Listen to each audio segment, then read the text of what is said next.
لا نبی بعدہ۔ آج کا مسئلہ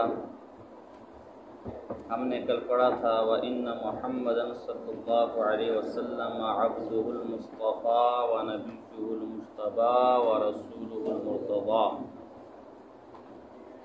آج ہے خاتم الانبیاء وامام الاتقیاء وسید المرسلین وحبیب رب العالمین وکل دعوت نبوت بعد نبوته فغیث وہوا۔ آج کا مسئلہ بعنوان ختم نبوت ہے۔ کل ہم نے آپ سے کہا تھا کہ اس حوالے سے کچھ چیزوں کا مطالعہ کر کے آنا، تو آپ کر کے آئیں گے انشاءاللہ۔ مرزا قادیانی کا کچھ تعارف دیکھ کر آئے ہوں گے، کچھ دلائل دیکھ کر آئے ہوں گے اور ان کے کچھ دلائل کا جواب تیار کر کے آئے ہوں گے۔ تو بہرحال وہ تو انشاءاللہ ذمہ دار لوگ آپ نے کیا ہوگا۔ ہم آج اس عنوان کے تحت مختصرہ بھی راستے میں آتے میرے دل میں بات آئی کہ یہ ہونا چاہیے، حضور علیہ السلام کی ختم نبوت کو عقلاً ثابت کریں گے۔ ایک تو ہے نا قرآن و حدیث میں حضور علیہ السلام کی ختم نبوت کا ذکر ہے۔ ظاہر ہے قرآن و حدیث میں حضور علیہ السلام کی ختم نبوت کا ہونا یہ تو اس کے لیے معتبر ہوگا نا جو قرآن و حدیث کو مانتا ہو۔ جس کا قرآن و حدیث ہی پر ایمان نہ ہو وہ ظاہر اس کے لیے قرآن حجت نہیں ہے۔ مثلا عیسائیوں کے ساتھ آپ کا مناظرہ ہو گیا تو وہ تو اس عقیدے کو نہیں مانتے، وہ تو قرآن کو نہیں مانتے، ان کے سامنے آپ اپنا مدعا کیسے پیش کریں گے؟ یہودیوں کے ساتھ ہوگے، ان کے سامنے اپنا مدعا کیسے پیش کریں گے؟ اور ویسے بھی جو چیز مؤید بالعقل ہوتی ہے اس کو قبول کرنا زیادہ آسان ہوتا ہے۔ تو قرآن و حدیث سے ہٹ کر ہم آج حضور علیہ السلام کی ختم نبوت کی چند عقلی توجیحات بیان کریں گے۔ یہ توجیحات اور بھی اچھی ہو سکتی تھی اگر پہلے سے مطالعہ کر لیا جاتا، لیکن میں نے کہا راستے میں بات میرے ذہن میں ہی، لہٰذا آپ اس حوالے سے مزید بھی مطالعہ اور تحقیق کریں تو انشاءاللہ اور بھی بہت سی باتیں سامنے آ سکتی ہیں۔ دیکھیں، ہمارے ہاں آج بھی علم کو سب سے بڑی چیز اور سب سے بڑی نعمت سمجھا جاتا ہے۔ ہر ملک کی ترقی کا راز اور ہر ملک کی ترقی اس بات پر منحصر ہوتی ہے کہ وہاں لٹریسی ریشو کیا ہے، وہاں کی جو تعلیم کا ریشو وہ کیا ہے۔ بڑے فخر سے ہماری میڈیا کے اندر آتے کہ جی فلاں گاؤں میں 90% لوگ پڑھے لکھے ہیں، فلاں گاؤں میں 95% لوگ پڑھے لکھے ہیں۔ آج بھی ملک کے تمام بڑے بڑے عہدوں پر، اہم عہدوں پر جو دنیا کی تقدیر کا فیصلہ کرتے ہیں ان پر پڑھے لکھے لوگ بیٹھے ہوئے ہیں۔ یہ دیکھیں دنیا نے کتنی ترقی کر لی، نت نئی ایجادات سامنے آ گئی، کہا جاتا ہے کہ انسان چاند پر پہنچ گیا، دنیا کے عجائب و غرائب ایجادات ہو رہے، دنیا کے عجائب و غرائب کے انکشافات ہو رہے، یہ تمام چیزیں علم کی بدولت ہے۔ تو علم انسان کے لیے سب سے بڑی نعمت ہے۔ ایک انسان کے پاس جتنا بڑا علم ہوگا وہ اتنا بڑا اعلیٰ ہوگا، اتنا صاحب فضیلت ہوگا، صاحب شرافت ہوگا۔ اب آپ دیکھیں پچھلے انبیاء کو مختلف قسم کے معجزات دیے گئے۔ عیسیٰ علیہ السلام کو مردے اٹھائے جانے کا معجزہ دیا گیا، کوڑیوں کو اللہ کے حکم سے کوڑیوں کو ٹھیک کرنے کا معجزہ دیا گیا، موسیٰ علیہ السلام کو ید بیضاء کا معجزہ دیا گیا، اور یہ ہے کہ ان کی لاٹھی سام بن جاتی تھی۔ داؤد علیہ السلام کے ہاتھ میں لوہا موم کی طرح ہو جاتا تھا۔ مختلف حضرات کو، مختلف انبیاء کو مختلف قسم کے معجزے دیے گئے۔ ہمارے پیارے نبی احمد مجتبیٰ محمد مصطفیٰ صلی اللہ علیہ وسلم کو جو معجزہ دیا گیا وہ علم کا معجزہ دیا گیا۔ آپ کا معجزہ قرآن کی صورت میں علم تھا۔ آج آپ دیکھیں حدیث کا علم آپ کے پاس ہے، قرآن کا علم آپ کے پاس ہے، معیشت کا علم آپ کے پاس ہے، طرز حکمرانی کا علم آپ کے پاس ہے، معاشرت کا علم آپ کے پاس ہے، اخلاق کا علم آپ کے پاس ہے، رہن سہن کا علم آپ کے پاس ہے، بول چال کا علم۔ غرض زندگی کے ہر شعبے پر آپ کے پاس دین کی کوئی نہ کوئی رہنمائی ہے. یہ رہنمائی نبی اکرم صلی اللہ علیہ وسلم کی طرف سے ہمارے پاس آئی ہے. آج آپ عیسائیوں کو کہہ دیں میرے بھائی مجھے انجیل سے طریقہ نکال کر دکھا کہ حکومت کیسے چلانی ہے, طرز حکمرانی کیسا ہوگا, وہ نہیں بتا سکتا. اس سے کو ہمیں انجیل کی شرح نکال کر دے, میں نے چور کو سزا دینی ہے, میں نے زانی کو سزا دینی ہے, میں نے ڈاکو کو سزا دینی ہے, وہ نہیں بتا سکتا. زبور تو دنیا میں موجود ہی نہیں ہے. تورات جس کو پرانی انجیل کہتے ہیں وہ اگرچہ موجود ہے. آپ یہودیوں سے کہہ دیں میرے بھائی مجھے ایک معاشی نظام چاہیے, سرمایہ دارانہ نظام ہے, اشتراکی نظام ہے, مجھے اس کے مقابلے میں ایک مذہبی معاشی نظام چاہیے, وہ آپ کو دینے سے قاصر ہے. آپ اس سے پوچھے بھائی نوٹ کا مسئلہ ہے, آپ کی انجیل تورات اس کے بارے میں کیا کہتی ہے؟ آج کل کے زمانے میں جدید زمانہ ہے, بٹ کوائن کرپٹو کرنسی آ گئی ہے کہتے جو ہے نا, ہمیں بتائیں یہ جو جدید کرنسی ہے اس کے بارے میں انجیل اور تورات کیا کہتی ہے؟ آپ کو بتانے سے قاصر ہے. آپ اس سے پوچھتے میں شادی کرنا چاہتا ہوں, شادی کے متعلق بیوی کے حقوق کے متعلق انجیل اور تورات میری کیا رہنمائی کرتی ہے؟ بتانے سے قاصر ہے. میں کاروبار کرنا چاہتا ہوں, آپ کا مذہب کیا رہنمائی کرتے ہیں؟ بتانے سے قاصر ہے. میں آپ کے نبی کی سیرت پڑھنا چاہتا ہوں, اس سیرت کے مطابق اپنی زندگی گزارنا چاہتا ہوں, بتانے سے قاصر ہے. تبھی عیسائیت اور یہودیت کے ہاں مذہب کو ذاتی زندگی تک محدود کر دیا گیا, اجتماعی نظام سے, اجتماعی زندگی سے اسے نکال دیا گیا, اور ذاتی زندگی میں بھی صرف اس حد تک ہے کہ اتوار کے دن چلے جاؤ چرچ میں کچھ گا کر آ جاؤ, اور یہ ہے کہ ہفتے اتوار کو یہودیوں کے اگر آئیں تو دیوار گریہ یا ان کے جو مقدس مقامات ہیں وہاں روز ہو کر آ جاؤ. اس کے علاوہ ذاتی زندگی میں بھی ان کا مذہب کوئی نہیں ہے. مادر پدر آزاد معاشرے کی اصطلاح آپ نے سنی, وہ آزاد ہیں. کیوں؟ کہ ان کے پاس تعلیمات ہی نہیں. اس کے مقابلے میں آپ علوم مصطفیٰ, علوم نبوی کا حال دیکھیں. سود کی بنیاد پر معیشت قائم ہے, آپ کو اسلامی معیشت کا نظریہ دیتا ہے. پوری دنیا بینکنگ کے نظام پر قائم ہے, بینک کے بغیر آپ ٹرانزیکشن نہیں کر سکتے, بینک کے بغیر کاروبار نہیں چلا سکتے, مجبوری ہے, اور بینک سود پہ کھڑا ہے. لیکن شریعت نے آپ کو بینک کا متبادل دیا, اسلامی بینکاری کو ہمارے سامنے موجود ہے. آپ کو سرمایہ دارانہ نظام کے حوالے بھی نہیں کیا, آپ کو اشتراکی, یہ دونوں نظام فیل ہو چکے ہیں. اشتراکی نظام روس میں فیل ہوا ہے اور وہ ٹکڑے ٹکڑے ہو گیا, اور سرمایہ دارانہ نظام اس وقت اگر چل رہا ہے لیکن غریب غریب تر ہو رہا ہے, امیر امیر تر ہو رہا ہے. پوری دنیا کی معیشت چند یہودی کمپنیوں کے ہاتھ میں. یہ نظام بھی ناکام ہو چکا ہے لیکن مجبوراً اسے نافذ کیا گیا. اس کے مقابلے میں آپ کو اپنا ایک نظام پیش کرتا ہے.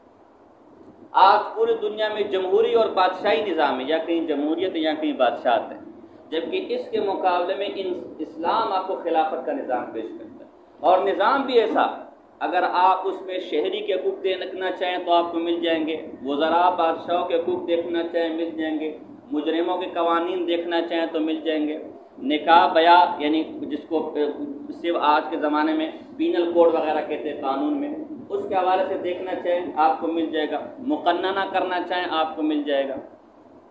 آپ انفرادی زندگی کے بارے میں رہنمائی چاہتے ہیں, آپ کو علوم نبوی کے اندر وہ چیز مل جائے گی. اسی لیے حضور علیہ السلام نے فرمایا علمت علوم الاولین اوتیت علوم الاولین والآخرین, مجھے پہلوں اور بعدوں کے علم دیے گئے. جتنے علوم ضروری تھے قیامت تک یہ دنیا چلانے کے لیے, دنیا میں رہنمائی کے لیے اور آخرت میں کامیابی کے لیے, یہ علوم مجھے دیے گئے. تو پتہ چلا کہ حضور علیہ السلام سب سے زیادہ علم رکھنے والے, اس لیے کہ ان کی شریعت اس بات پر گواہ ہے کہ ہر موضوع سے متعلق تعلیمات موجود ہیں. آج عیسائی چرچ کے اندر عبادات کرتے ہیں, یہودی بیت المقدس کی طرف عبادات کرتے ہیں. یہ بیت المقدس دنیا کے اندر ہے. آج دنیا چاند پر پہنچ گئی ہے. اگر آپ عیسائیوں سے سوال کریں کہ چاند پر آپ کے مذہب پر عبادات کیسے کریں گے, وہ آپ کو نہیں بتا سکتے. لیکن اگر آپ مسلمان سے پوچھیں کہ چاند پر قبلہ رو میں نے کیسے معلوم کرنا ہے, قبلے کی طرف کیسے ہوں, وہ آپ کو بتا سکتا ہے جواب. چاند پر مجھے وضو کے لیے پانی نہیں مل رہا, کیا کروں میں, وہ آپ کو جواب دے سکتا ہے. تو غرض ہر شعبے کی زندگی کو آپ دیکھتے ہیں, وہاں نبی اکرم صلی اللہ علیہ وسلم کی قرآن و حدیث سے تعلیمات آپ کے سامنے موجود ہیں. گویا حضور علیہ السلام علم کے اعتبار سے سب سے اعلیٰ ہے. علم کے اعتبار سے سب سے افضل ہے، علم کے اعتبار سے سب سے اتم ہے، علم کے اعتبار سے سب سے اکمل ہے، علم کے اعتبار سے سب سے اشرف ہے۔ تمام علوم جو انسانی زندگی کے لیے ضروری ہیں آپ پر آ کر ختم ہوں گے۔ اب قاعدہ دنیا کا یہ ہے، قاعدہ دنیا کا یہ ہے، اصول دنیا کا یہ ہے کہ علم کی شرف کی بنیاد علم پر ہے، عزت کی بنیاد علم پر ہے، تکریم کی بنیاد علم پر ہے، تعظیم کی بنیاد علم پر ہے۔ جس آدمی کے پاس جتنا زیادہ علم ہوگا اتنا زیادہ شرف اور زیادہ قابل تعظیم اور لائق ادب ہوگا، اتنی زیادہ دنیا اس کی طرف متوجہ ہوگی۔ اب آپ دیکھیں، آپ کے ہاں ایک بیان رکھوایا جاتا ہے، ایک جلسہ رکھوایا جاتا ہے، عیسائی سے بھی اگر آپ پوچھیں تو وہ بھی یہی جواب دے گا۔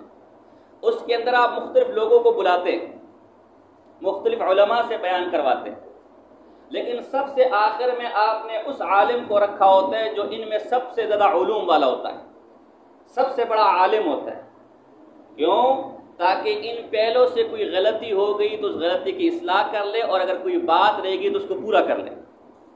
اس لیے آج آپ کے مدرسے میں جلسہ ہو، بڑے بڑے علماء آئیں گے، لیکن شیخ تقی صاحب دامت فضل کا بیان آپ نے سب سے آخر میں رکھا، آپ کی خواہش ہو کہ سب سے آخر میں ان کا بیان، اور حضرات آپ لے لیں۔ تو جب حضور علیہ السلام سب سے زیادہ علم والے ہیں، حضور علیہ السلام سب سے زیادہ صاحب علم والے ہیں، تو عقل کا تقاضا یہ کہ وہ سب سے آخر میں آئیں تاکہ پچھلے امتوں میں جو کمی کوتاہی ہوگی اس کی اصلاح کر لیں، اور پچھلے انبیاء سے جو تعلیمات رہے گی اس کو پورا کر لیں۔ دیکھیں، آپ مختلف ڈاکٹروں سے علاج کرواتے کہ نہیں کرواتے؟ کبھی ایک حکیم کے پاس جاتے ہیں، کبھی دوسرے حکیم کے پاس جاتے ہیں، کبھی تیسرے حکیم کے پاس جاتے ہیں۔ اب ہر حکیم سے مایوس ہو جاتے ہیں، لیکن آپ کو ایک حکیم صاحب کا، ایک ڈاکٹر صاحب کا بتایا جاتا ہے کہ وہ ڈاکٹر صاحب اپنے فن میں بہت ماہر ہے، اس کو اس فن میں بڑی دسترس سے اپنی زندگی کھپا دی ہے، اس فن کی تمام باریکیوں سے وہ باخبر ہے، اس فن میں وہ کمال میں پہنچا ہوا ہے۔ تو جو ڈاکٹر سب سے کمال میں پہنچا ہوتا ہے، سب سے ماہر ہوتا ہے، سب سے اسپیشلسٹ ہوتا ہے، سب سے عاجز آنے کے بعد، سب سے علاج کروانے کے بعد آپ اسی کے پاس جاتے ہیں۔ ایسا یہ کہ نہیں ہے؟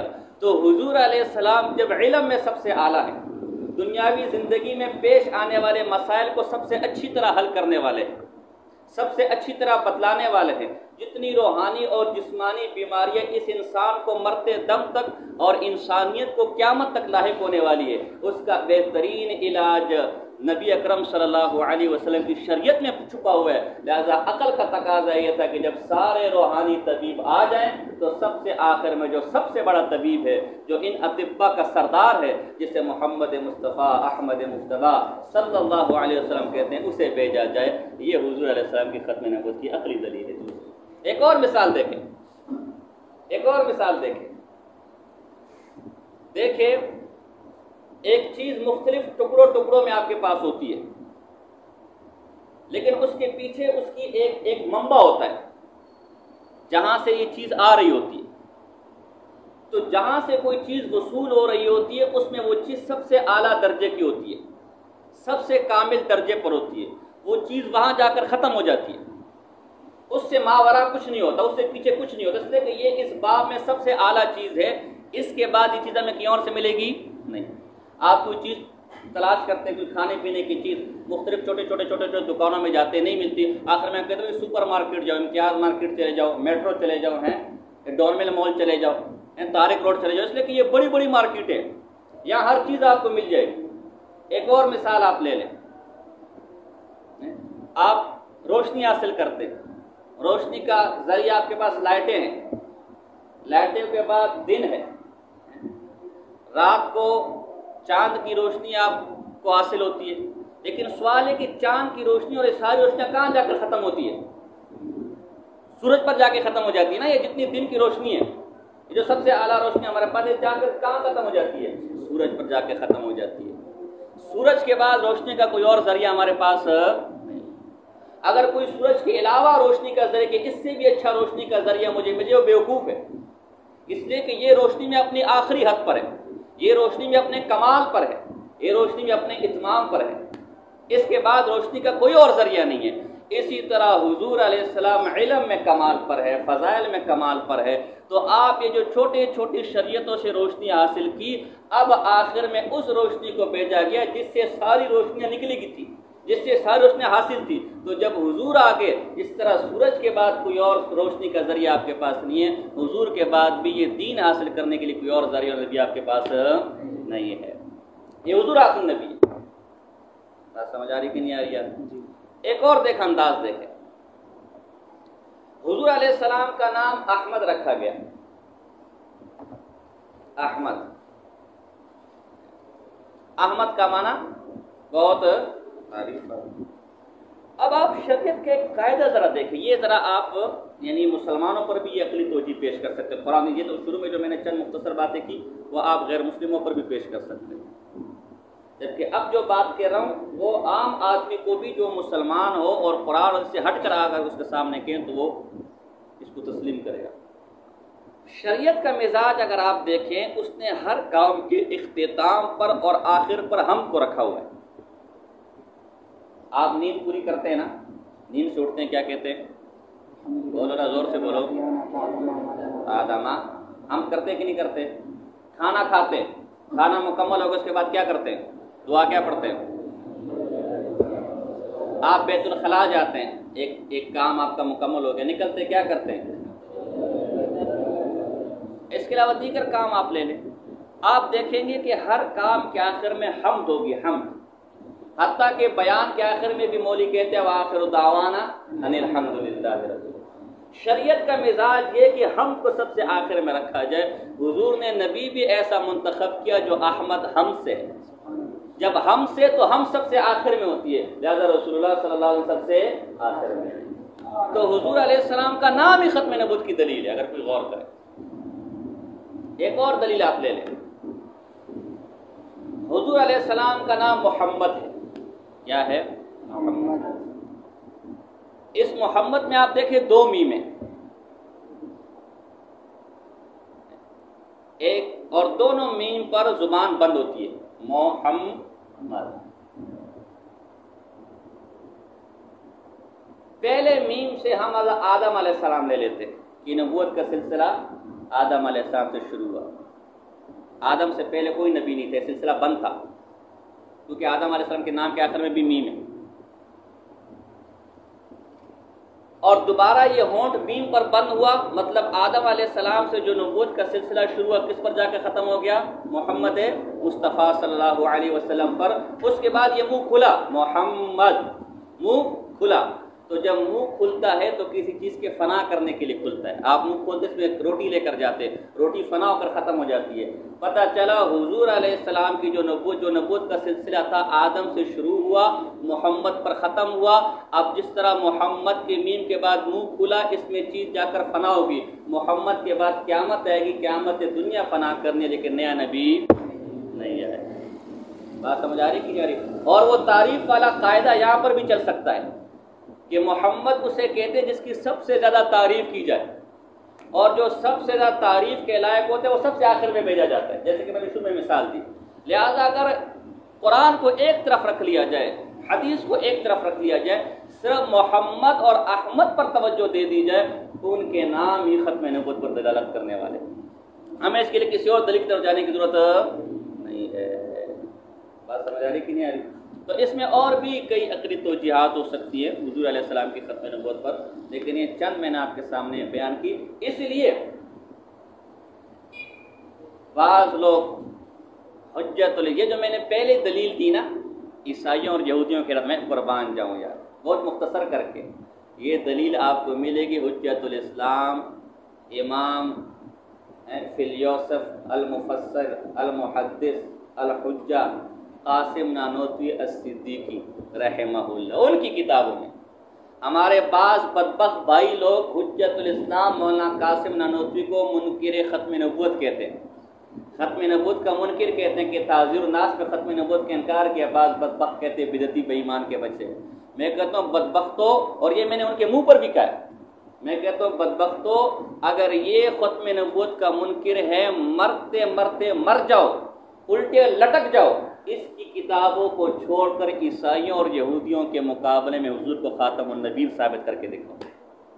یہ تو وہ شخص ہے کہ جو عیسائیوں سے مناظرے اس بات پر کرتا تھا کہ رسول اللہ صلی اللہ علیہ وسلم کیوں خاتم النبیین ہے، قرآن کیوں آخری کتاب ہے، حضور نے کیوں عیسائیت کو ختم کر دیا، منسوخ کر دیا، قرآن نے کیوں انجیل کو ختم کر دیا، منسوخ کر دیا، تورات کو ختم کر دیا، منسوخ کر دیا، زبور کو ختم کر دیا، منسوخ کر دیا۔ میلہ خدا شناسی تھا، یہ ہر سال ایک پنڈت میلہ کرواتا تھا ہندوستان کے اندر، جس میں عیسائیوں کو، ہندو کو اور مسلمانوں کو بلایا جاتا تھا کہ اپنے اپنے مذہب کے دلائل دیں۔ وہاں یہ امام حجت الاسلام میں وہ چھپا بھی ہے، وہ مناظرہ چھپا بھی ہے، مولانا قاسم نانوتوی مولا گئے اور وہاں حضور علیہ السلام کی ختم نبوت کو اسی طرح ثابت کیا جیسے آج میں نے مختصر انداز میں کہا۔ اور جب جلسہ ختم ہوا تو چاہے ہندو ہو، چاہے عیسائی ہو، چاہے مسلمان ہو، سب کی زبان پر ایک ہی بات تھی، آج پیلی لنگی والا نمبر لے گیا، آج پیلی لنگی والا نمبر لے گیا۔ اللہ عام لنگی پہنتے تھے تو اور یہ میں چیلنج سے کہتا ہوں، عیسائیوں سے ختم نبوت پر گفتگو تھی، قرآن پیش کرتے ہیں۔ ایک بیوقوف ان کا بہت بڑا مولوی، نام نہیں لیتا، اس سے جو ہے حضور کی ختم نبوت پر عیسائیوں پر دلیل قائم کرے قرآن سے۔ بیوقوف کا بچوں قرآن مانتے ہیں، یہ تو ان کی عقل کا حال ہے۔ یہ چیلنج سے کہتا ہوں کہ مولانا قاسم نانوتوی رحمہ اللہ کی کتابوں کو ہاتھ لگائے بغیر کوئی عیسائیوں اور یہودیوں کے سامنے، ہندوؤں کے سامنے حضور کو خاتم النبیین ثابت کر کے دکھا دے، جو چور کی سزا وہ میری سزا۔ اے ظالموں، جس کے علوم کو ہاتھ لگائے بغیر تم کافروں پر حضور کی ختم نبوت ثابت نہیں کر سکتے، بے ایمان اسی پر الزام لگاتے کہ ختم نبوت کا منکر ہے، اس سے بڑا ظلم کوئی اور ہوگا اور اس سے بڑی شیطینیت کوئی اور ہوگی۔ تو اس لیے یہ مختصر انداز میں نے آپ کے سامنے، بہت مختصر انداز میں، اگر اس پر مطالعہ کیا جائے تو اور بھی عجائب و غرائب نکل سکتے ہیں۔ اگر آپ کو ذوق و شوق ہو تو اس کے لیے آپ کو حجت الاسلام حضرت مولانا قاسم نانوتوی رحمہ اللہ کی کتابوں کو لازم پکڑنا ہوگا۔ لیکن مصیبت ہے کہ اب وہ دل کہاں سے لے کر آئے، اب وہ محنتیں کہاں سے لے کر آئے؟ اب تو بھائی موبائل ہے، بھائی موبائل میں لگے ہوئے، وہاں سے فرصت ملے گی تو ایسی کتابوں پر جگر سوختہ کریں گے نا۔ یہ کتابیں تو محنتی کتابیں، محنت مانگتی ہے، فلسفہ اس کے اندر ہے، منطق ہے۔ طلباء کہتے ہیں سر میں درد ہو گیا، سر میں درد ہو گیا، تو پڑھنے والے کہاں سے لے کر آئے؟ تو اس بطور تحدیث بن نعمت کہتا ہوں کہ اس عاجز فقیر نے حتی الامکان کوشش کی کہ حضرت مولانا قاسم نانوتوی رحمہ اللہ کی تمام کتابوں کو جمع کرے، حتی الامکان کوشش کی، حتیٰ کہ بعض کتابیں ہندوستان سے بھی منگوانی پڑی تو ہم نے منگوائی، ہزاروں روپے کے خرچے ہم نے کیے، پھر بھی بہت سی کتابیں رہ گئی تھیں۔ لیکن اللہ پاک ادارہ تالیفات اشرفیہ والوں کو جزائے خیر دے کہ انہوں نے مقالات حجت الاسلام کے نام سے حضرت امام نانوتوی رحمہ اللہ کی تمام کتابوں کو یکجا کیا ایک سیٹ کی صورت میں، جو 7,500 روپے کا مل جاتا ہے۔ تو اگر کوئی سب کتابوں کو لینا چاہے ایک ساتھ تو یہ سیٹ لے سکتا ہے، ورنہ متفرقاً بھی کتابیں ملتی ہیں، اگرچہ سب نہیں ملتی، بڑی مشکل سے بعض کتابیں، نایاب کتابیں تلاش کرنی پڑتی ہیں۔ اور اس وقت اگر علوم نانوتوی رحمہ اللہ کے ماہر کو اگر آپ کوئی کہہ سکتے ہیں پاکستان میں، ہندوستان میں تو بہت ہے، تو پاکستان میں مولانا سیف الرحمان قاسم صاحب گجرانوالہ والے، جنہوں نے حضرت نانوتوی رحمہ کی تفسیری فوائد کو بھی شائع کروایا سورہ بقرہ کے پہلے 2 رکوع تک، وہ اس معاملے میں بہت ماہر ہیں۔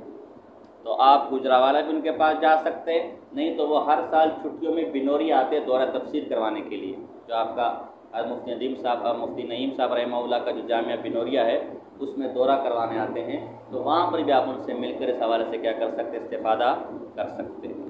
تو یہ مختصر ہم نے خاتم الانبیاء کے حوالے سے جو ہے ذکر کیا تھا۔ تو خاتم الانبیاء بھی ہو سکتا ہے اور خاتم الانبیاء بھی ہو سکتا ہے۔ خاتم الانبیاء کا معنی علماء نے پھر یہ لکھا ہے کہ جو تمام انبیاء کو ختم کرنے والا ہو، اور خاتم الانبیاء یعنی بالفتح اس کا معنی یہ ہوگا کہ جو تمام انبیاء، عقلاء، اولیاء کے کمالات کا جامع ہو۔ اور ہم پہلے کچھ دن بھی کہہ چکے تھے، حسن یوسف، دم عیسیٰ، ید بیضا، آنچا خوبہ ہماداری تو تنہا دار۔ جتنے معجزات انبیاء علیہ السلام کو دیے گئے تو سب آپ کو یہ دیکھو نا، دیکھو ذرا، موسیٰ علیہ السلام کا معجزہ تھا، پتھر پر لاٹھی ماری اور پتھر سے کیا نکل آیا؟ پانی نکل آیا، چشمہ نکل آیا۔ یہ عقلاً بعید نہیں ہے، معجزہ ہے، خلاف عادت ہے، لیکن عقلاً بعید کیوں؟ کہ پانی نکلتے کس سے؟ پتھر سے۔ لیکن حضور علیہ السلام نے پانی میں انگلیاں ڈالی اور چشمے نکل پڑے، یہ عقلاً بعید ہے۔ موسیٰ علیہ السلام نے دریا پہ لاٹھی ماری، دریا دو ٹکڑے ہو گئے، یہ عقلاً بعید نہیں ہے۔ کشتی جب چلتی ہے دریا دو ٹکڑے ہو جاتا ہے، آپ ڈیم قائم کریں، مٹی ڈالیں، دریا کا رخ موڑ دیں گے، یہ معجزہ ہے، خلاف عادت ہے، کمال ہے، لیکن عقلاً بعید نہیں ہے۔ لیکن حضور علیہ السلام نے ڈنڈی بھی نہیں، انگلی کا اشارہ کیا، چاند دو ٹکڑے ہو گیا، عقلاً یہ بعید ہے کہ عیسیٰ علیہ السلام کو ید بیضا دیا گیا تھا، نکالتے تھے، وہ بھی ہر وقت کے لیے نہیں، گریبان میں ہاتھ ڈالتے تھے، نکالتے تھے تو چمکتا تھا۔ اور حضور علیہ السلام کا حال، حضرت جابر بن سامورہ رضی اللہ تعالیٰ فرماتے ہیں، ایک دن حضور علیہ السلام چاندنی رات کو نکلے، سر پہ لال رومال تھا، میں کبھی چاند کو دیکھتا تھا، کبھی حضور کے چہرے کو دیکھتا تھا، خدا دی قسم آپ کا چہرہ چاند سے زیادہ روشن تھا۔ لوامی زلیخا لو رأین جبینہ، عائشہ فرماتی ہے، اوے زلیخا کو ملامت کرنے والی کہ زلیخا یوسف پر عاشق ہوگی تو ملامت کرنے والی، میرے محبوب کو دیکھتی تو زلیخا نے تو زلیخا کی باندھی ہوئی تو یوسف کو دیکھ کر انگلیاں کاٹ دی، میرے محبوب کو دیکھو جس کے حسن کو دیکھ کر لوگ گردنیں کٹوا رہے قدموں پہ جا کے۔ بات سمجھ آ رہی کہ نہیں آ رہی ہے؟ اور جناب جی عیسیٰ علیہ السلام، عیسیٰ علیہ السلام مردوں کو زندہ کرتے تھے، تو مردوں کو زندہ کرنا یہ بھی کوئی عقلاً بعید نہیں، اس لیے کہ قیامت میں زندہ ہوں گے۔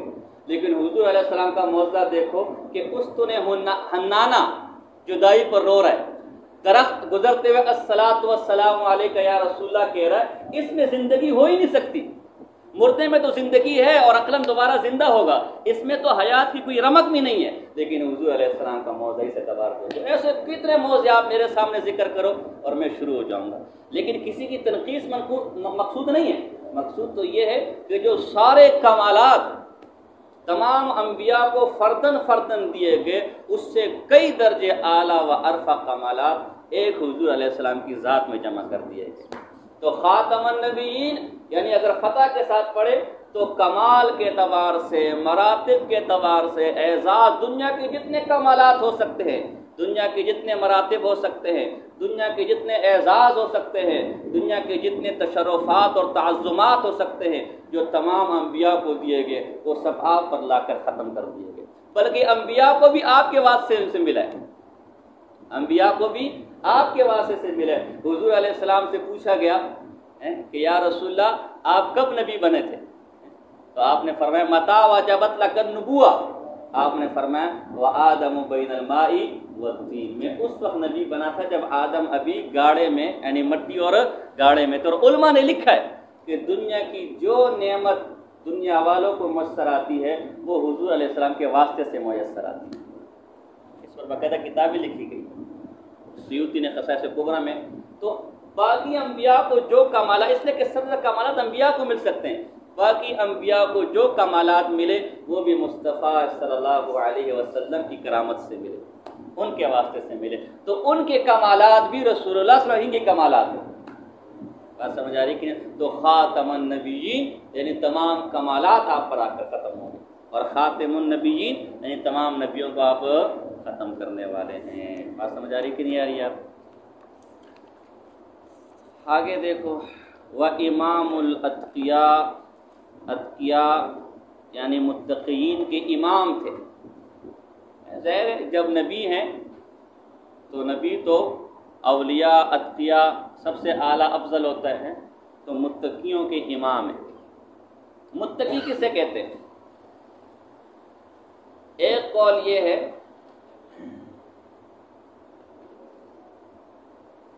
مجتنب ما حرم اللہ وَأَدَّى مَا فَرَضَ اللَّهُ، اللہ نے جو چیز حرام قرار دی اسے بچے اور جو چیز فرض قرار دی اس کو ادا کرے۔ یہ اپنے عباس رضی اللہ عنہ سے مروی ہے، بلکہ عمر بن عبدالعزیز سے مروی ہے رحمہ اللہ، تفسیر کبیر کے اندر یہ مل جائے گا والا۔ ایک شہر بن حوشب رضی اللہ تعالیٰ فرماتے ہیں کہ متقی اسے کہتے ہیں کہ جو صغیرہ گناہوں سے بھی بچے، جو مباح کاموں سے بھی بچے۔ ایک قول یہ کہ متقی اسے کہتے ہیں کہ جیسے تو نے اپنے ظاہر کو لوگوں کو دکھانے کے لیے خوبصورت بنا دیا، مزین کر دیا، اپنے باطن کو اللہ کو دکھانے کے لیے مزین کر دیا، یہ متقی ہے۔ غرض خلاصہ کلام یہ ہے کہ متقی اسے کہتے ہیں کہ جو اللہ کی رضا میں اپنے آپ کو فنا کر دے اور اللہ کی ناراضگی سے حتی الامکان بچے، یہ متقی ہے۔ تو ایسے نیکوکاروں کے جو متقی انبیاء بھی ہیں، جو متقی اولیاء بھی ہیں، جو متقی صدیقین بھی ہیں، جو متقی صالحین بھی ہیں، جو متقی شہداء بھی ہیں، ان تمام متقیوں کے سردار کون ہے؟ انا سید ولد آدم ولا فخر۔ بنی آدم کے اندر چاہے کوئی نبی ہے، چاہے کوئی ولی ہے، چاہے کوئی غوث ہے، چاہے کوئی قطب ہے، میں اس کا سردار ہوں، لیکن میں اس کا امام ہوں، لیکن مجھے تو کوئی فخر تکبر نہیں، اللہ کی دین ہے میرے بھائی۔ تو متقی کی تعریف یہ ہے، بات سمجھے کہ نہیں سمجھے؟ بزرگ کی تعریف یہ ہے، اولیاء کی تعریف یہ ہے۔ آج کوئی ننگے شاہ بیٹھا ہوگا، چرس اور سگریٹ پی رہا ہوگا، یہ بہت بڑی پہنچی ہوئی سرکار ہے، بے ایمان کا بچہ، یہ لعنتی پہنچی ہوئی سرکار ہے، قرآن کا باغی ہے، شریعت کا باغی ہے، ننگا دھڑم گھوم رہا ہے، چرس پی رہا ہے، ہیروئن پی رہا ہے، بے پردگی پی رہا ہے۔ پیر مانگو، پیر مانو، کیا مانو جی؟ ڈھول بڑا اچھا بجاتا ہے، ڈھول پر ناچتا بہت اچھا ہے، بہت بڑی پہنچی سرکار ہے۔ کار شیطا مین کنن در نامش ولی، اگر ولی این بود لعنت بر ولی۔ اوے اولیاء کے لبادے میں اولیاء کے نام پر شیطانوں والے کام کرتے، اگر اسی کو ولی کہتے ہیں تو ایسے ولی پر ہماری لعنت ہے۔ ولی تو وہ ہے، متقی تو وہ ہے، قرآن میں ان اولیاء الا المتقون، اللہ کے اولیاء کون ہیں؟ تقوی والے، متقین ہیں۔ جو متقی ہوگا وہ اللہ کا ولی ہوگا۔ تو متقی کون ہے؟ امام راضی رحمہ اللہ عجیب بات بولتے ہیں، من سلک سبیل المصطفیٰ۔ متقی کون ہے؟ پہلی شرط جو رسول اللہ صلی اللہ علیہ وسلم کے طریقے پر چلے، رسول اللہ صلی اللہ علیہ وسلم کی سنتوں پر چلے، یا بے ایمان داڑھی منڈوا رہا ہوگا، کپڑے ایک نہیں پہن رہا ہوگا، نماز ایک نہیں پہن رہا ہوگا، جب ڈھول بجے ناچنے لگ جائے گا، کتوں اور رینچوں کی لڑائیاں کروا رہا ہوگا، شراب اور زنا کر رہا ہوگا، جی پہنچی ہوئی سرکار ہے بے ایمان۔ یہ پہنچی ہوئی ہے لیکن کہاں؟ جہنم۔ پہنچی سرکار، انکار نہیں ہمیں، لیکن کہاں پہنچی ہوئی ہے؟ وَوَرَاءَ الدُّنْيَا وَنَبَذَ الدُّنْيَا، دوسری شرط وَنَبَذَ الدُّنْيَا مِنْ وَرَاءِ كَفَاهِ، اور دنیا کو اپنے پیچھے پھینک دے، دنیا کا لالچی نہ ہو، دنیا سے بیزار ہو، دنیا کا طالب نہ ہو۔ یہاں پیر صاحب کے پاس جاتے ہیں تو پیر صاحب کتے کی طرح پہلے مرید کی جیب پٹولتا ہے کہ جیب میں کیا لے کر آئے۔ ایک پیر صاحب کے پاس کوئی غریب مرید چلا گیا بیچارہ، پیر صاحب آج ہمارے گھر میں ناچ گانے کی محفل ہے، آپ میں ہمارے خصوصی ہوں گی، پیروں کو تو لوگ اس لیے بلاتے ہیں نا، وجد کی محفل ہے، قوالی کی محفل ہے، آج ہمارے گھر میں آپ کی دعوت ہے، آپ نے آنا ہے، کیا بنایا جی؟ دال بنائی ہوگی، غریب لوگ ہیں بیچارے، مزدور لوگ ہیں، گھر کا ہے، یہ آپ کے مزار کے پڑوس میں، او ہو یہ جو پڑوس میں، او ہو میں بڑا مصروف ہوں، میں نہیں آ سکتا۔ اور ایک مالدار مرید آ گیا، پیر صاحب آج ہمارے گھر میں دعوت ہے اور مرغ اور بکرے بنائے ہوئے، گھر کا ہے، گھر صدر میں، اچھا یہ جو صدر ہے یہ یہاں سے راستہ جاتا ہے، انشاءاللہ آ جاؤں گا، کتنا دور نہیں ہے، فارغ آدمی کا کہتے ہیں، یہی تو ہے صدر کا کہتے ہیں، یہ ہمارے پیروں کا۔ تو ایسا پیر نہ ہو کہ تیری جیبوں کا بھوکا ہو، تیری جیبوں کو ٹٹولے ہیں۔ ایک بزرگ نے دنیا کو گائے کی صورت میں دیکھا، آگے بھی سے بھی زخمی ہے اور دم سے بھی زخمی ہے۔ اس بزرگ نے کہا گائے تیرے ساتھ یہ ظلم کس نے کیا؟ اس نے کہا میں دنیا ہوں، گائے کی مثالی صورت میں آئی ہوں، دنیا ہوں، دنیا داروں سے بھاگتی ہوں، انہوں نے پیچھے سے پکڑ پکڑ کے میری دم کا یہ حال کر دیا، اللہ والوں کے پاس جاتی ہوں، انہوں نے لاتے مار مار کے میرا سر کا یہ حال کر دیا کہ دور ہو جا، دفع ہو جا، ہمیں نہیں چاہیے۔ تو ایسا پیو۔ اور تیسری شرط کیا ہے؟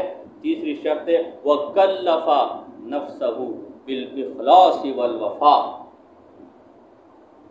نفس کے اندر اخلاص کو پیدا کرے، کوئی بھی کام کرے اللہ کی رضا کے لیے، نہیں کہ نمازیں پڑھ رہے لوگوں کو دکھانے کے لیے، بڑی پہنچی سرکار ہے، تہجد پڑھ رہے لوگوں کو دکھانے کے لیے، نفلیں پڑھ رہے لوگوں کو دکھانے کے لیے، صدقے زکاتیں کر رہے لوگوں کو دکھانے کے لیے، پیر آپ کو مل جائے گا اچھا والا، داڑھی بھی ہوگی، ٹوپی بھی ہوگی، پگڑی بھی ہوگی، لیکن قرآن کھولے گا تو سیلفی لے فیس بک پہ ڈالنی ہے، نماز پڑھنی ہے تو سیلفی لے فیس بک پہ ڈالنی ہے، حج کو جانا عمرے کو جانا ہے تو فیس بک ہے۔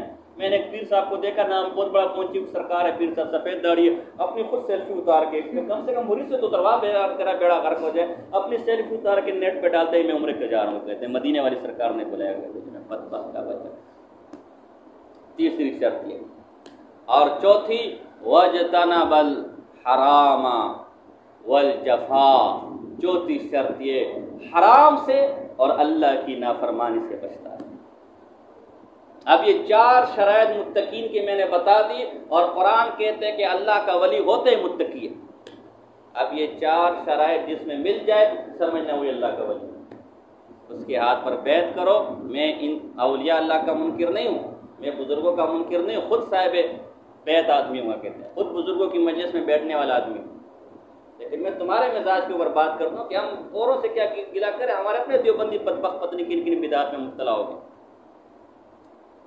تو یہ 4 علماء نے لکھا ہے، ایک نہیں 20 حوالے میں اس پر پیش کر سکتا ہوں عند الطلب، کہ ایک شخص ہوا میں اڑ رہا ہے اور پانی پر چل رہا ہے، اس کی بزرگی کا اس وقت تک اعتقاد مت رکھنا جب تک یہ نہ دیکھ لو کہ نبی اکرم کی سنتوں پر کتنا چلا۔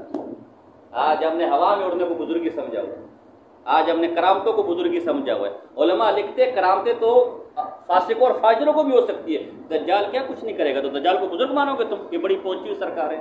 امام قاسم نانوتوی رحمہ اللہ کے پاس ایک شخص آیا، حضرت میں آپ کا مہمان ہوں، بالکل آپ بیٹھے حجرے کے اندر بیٹھے، 3 دن رہا، 3 دن کے بعد چلا گیا، چلنے لگا۔ امام نانوتوی نے پوچھا بھائی خیر تو کس کام کے لیے آیا تھا؟ کہا حضرت پر چھوڑے، آپ ناراض ہو گئے، بھائی بتا تو کس کام کے لیے آیا تھا؟ کہا حضرت میں نے تو سنا تھا کہ آپ بڑی پہنچی ہوئی سرکار ہے، بہت بڑے بزرگ ہے، مسلمانوں کے بہت بڑے مقتدا ہے، بہت بڑے امام ہے، بہت بڑے عالم ہے، میں تو دیکھنے آیا تھا کہ آخر آپ سے کون سی ایسی کرامتیں صادر ہوتی ہیں جو لوگوں نے اتنا بڑا عالم آپ کو بنا دیا، لیکن 3 دن آپ کے ساتھ میں رہا، مجھے تو کوئی ایک کرامت آپ کی نظر نہیں۔ امام نانوتوی نے فرمایا کہ ان 3 دن میں اللہ کے بندے مجھے بتا، کوئی ایک ایسا عمل تو نے دیکھا جو رسول اللہ صلی اللہ علیہ وسلم کی سنتوں کے خلاف ہو؟ کہا نہیں۔ کہا اس سے بڑی کرامت تجھے اور کیا دیکھو؟ الاستقامہ فوق الکرامہ، شریعت پر استقامت یہ کرامت سے اونچی چیز ہے۔ تو متقین ایسے لوگ ہیں، ایسے متقیوں کے امام کون تھے؟ امام الانبیاء احمد مجتبیٰ محمد مصطفیٰ صلی اللہ علیہ وسلم۔ وما علینا الا البلاغ المبین۔